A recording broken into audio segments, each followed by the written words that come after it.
Hello, blog followers. Jared here, giving you an update. Decided to change pace a little bit this time, and instead of doing a typed blog, decided to tape it. And so those of you who are missing me terribly get to see me in living color. And so I wanted to catch you up on what I've been up to in my 9-month-long wilderness awareness program called the Anake Outdoor School.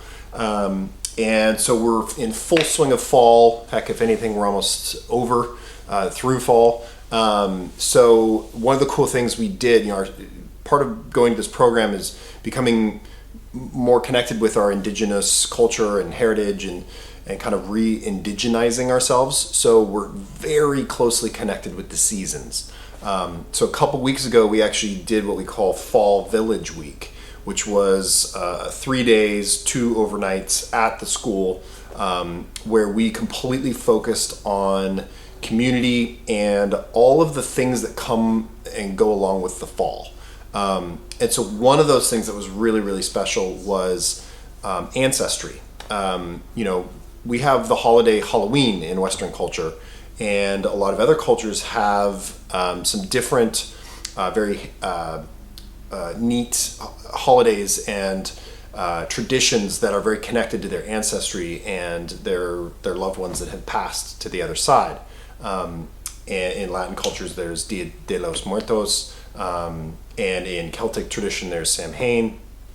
And the reason for that is it's believed to be that at the northwest time of year or during the fall, that the veil between the two worlds of the living and of the no longer living, that veil is thinnest at that time of year, and that we can connect with our ancestors and that we feel their presence more strongly. So we had a number of things we did to honor our ancestors, to connect with them, to call them forth to be with us at this time of year. And so that was completely interwoven with the Fall Village Week. And it was really, really special. And in fact, on Halloween night, on that Saturday night, our community got together and had what we call an ancestor supper, which was just spectacular.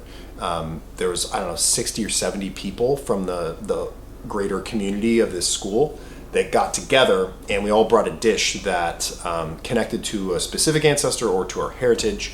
And we told the stories of our people and shared that food with our ancestors as well as with the people that were there.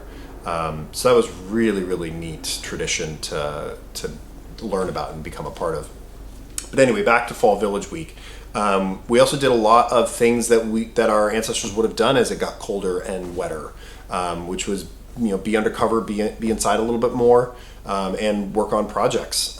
So one of the things is I learned how to prepare and weave a cedar basket, which was a really, really neat. This is an entire day's work, and this really helped me connect more with the people of this land, because in the Pacific Northwest, the Western red cedar is their tree of life. They made everything you could ever imagine and way, way more out of the bark and the different parts of the Western red cedar. And so it's really, really neat to learn how to make that and to really connect with that tree, because it's very prevalent up here. Another thing we did on another day is we worked on pine needle baskets, which are so cool because you can just make it out of literally pine needles and some string. And this is about a half day's work. And you can see I learned kind of a spiral stitching pattern. And this is just the beginning of the bowl. Eventually it'll probably be about that big. And just really neat. I've never really been someone who's done much arts or crafts. Never really thought of myself as interested in that, but I really, really enjoyed it. Working with my hands, in a circle of people and talking and getting to know people and connecting while we're doing it was really, really special. I really enjoyed that. And then this past week, I kicked it off doing kind of an extra thing with the school. They had a weekend workshop with Mick Dodge, who created a program called Earth Gym.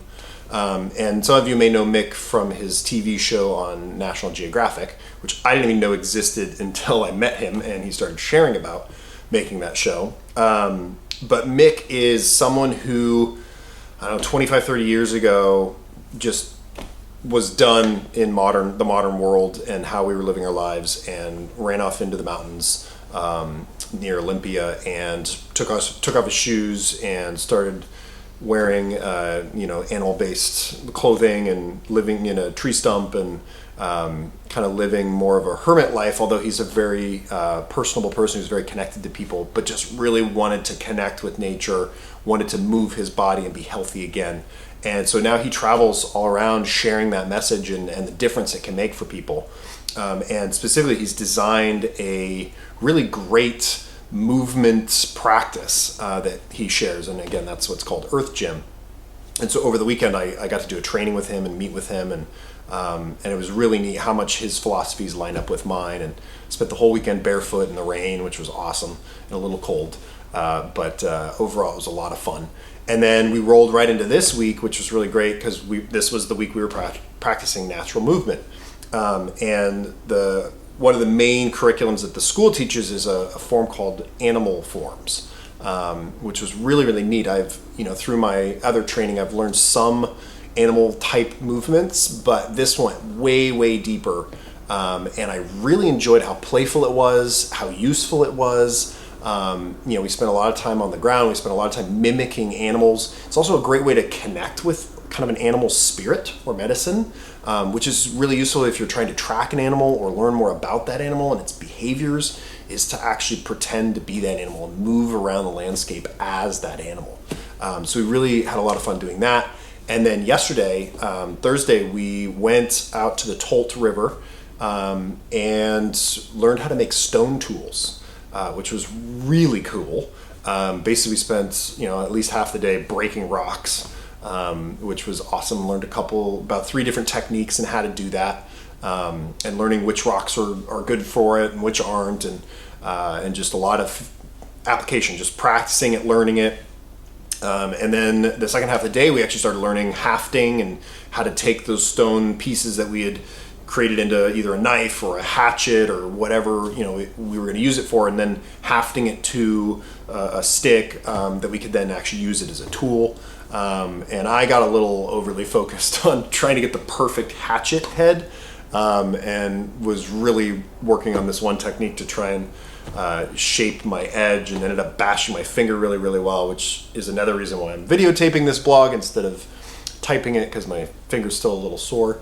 But overall, it was a really cool day. I'm really looking forward to getting back out there and practicing a lot more on the stone tools, because we're going to have a challenge at the end of the year, or 9 months, to survive off the land for a week without even our knives. And we've been making fire kits and things to be able to create fire, but we've been using our knife, and we're not going to be able to do that week. So the stone tools are our access to surviving and being able to create fire and create shelter and things like that. So we have to make our own tools from what we find. So it's going to be a really important skill here pretty soon. That pretty much catches you up. In other news, my wife Lori is in Israel right now and having a blast. Just connecting with people. She's doing an amazing program called the Compassionate Listening Project. We did a training about a month ago in kind of the technique they use, but basically she's traveling around Israel hearing the stories of people from all different sides of the conflict. And so she's going to be gone for 2 weeks. We're about halfway through. I'm missing her terribly. So Lori, if you're watching this, please come home soon and be safe. And that's pretty much it. That catches you up. I'm having a blast. I'm staying fairly dry and learning that the rain really isn't that bad up here. Yes, it is raining quite a bit, but you adapt, you get used to it, and I'm just loving this program. So until next time, I may type the next blog, I may do a video, I don't know, but until next time, I look forward to having a lot more cool stuff to share with you. So be well. See you guys soon.